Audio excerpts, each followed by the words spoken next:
May sound familiar. Confusion, barking repeatedly for no reason, sleeping all day perhaps. And while a lot of these signs, they can be pretty much in any aging dog, and they can mean a lot of things, there is a big health concern tonight about whether or not doggy Alzheimer's is something to worry about. Dr. Jyl's clinic in Orangevale has more on that. Good morning, Dr. Jyl. Good morning. How are you? Oh, we're great, Dr. Jyl. So what does this have to do with our pets? Alzheimer's, I think about Alzheimer's and I think of, concerns about my parents or my grandparents, but not Fido. Yeah. Yeah, you know what? Fido can get Alzheimer's too. We call it canine cognitive dysfunction in dogs. And it's a very serious problem. Millions of pets every year are euthanized as a result of one of the symptoms from that. Just one of the symptoms. What symptom would that be that you need to look out for?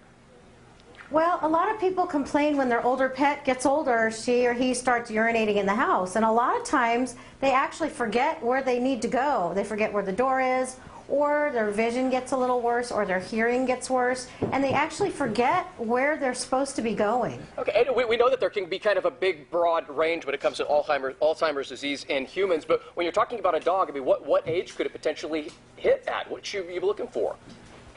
Actually, we consider pets to be about early geriatrics, about 7 years of age.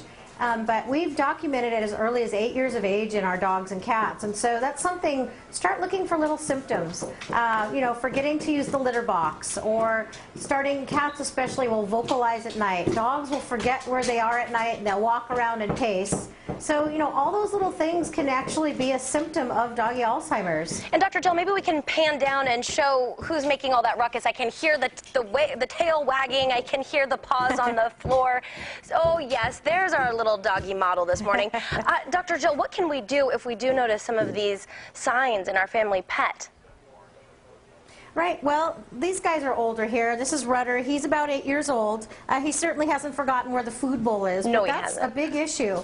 A lot of dogs will just stop eating as much. They can't smell as well, so you need to give them more palatable food. And diet is really important. Just like in people, you were talking about giving too much bread. A lot of our foods contain way too much grain and starches, and that can affect the brain. Things simple. There's great supplements out there now. There's some doggy-approved products, but it's really simple to add to their diet. Coconut oil, if you can believe it. Just organic coconut oil has been proven in humans to help the glucose to the brain so that the cells can be bathed in your brain to function more properly. So check with your veterinarian about coconut oil. It's a really simple, easy thing to get. You can buy it over the counter at any grocery store. Make sure it's organic with no additives. So Dr. Jyl, make sure...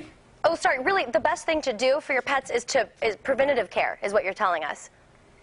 Absolutely. Preventative care. Recognize the signs. Make sure to check with your veterinarian. Have them checked annually for blood work, x-rays, make sure their teeth are okay. All these things play into it as well. But diet is very important. You want to give them a good, well-rounded, balanced meal every day. And we all care so much about our puppies, so there's good information to have, so at least you have something to keep an eye out for and know what to expect potentially. All right, Dr. Jyl, thank you very much. If you have some questions for Dr. Jyl, you can reach her at her website, drjyl.com, or you can give her a call. The number to call, 916-989-0738.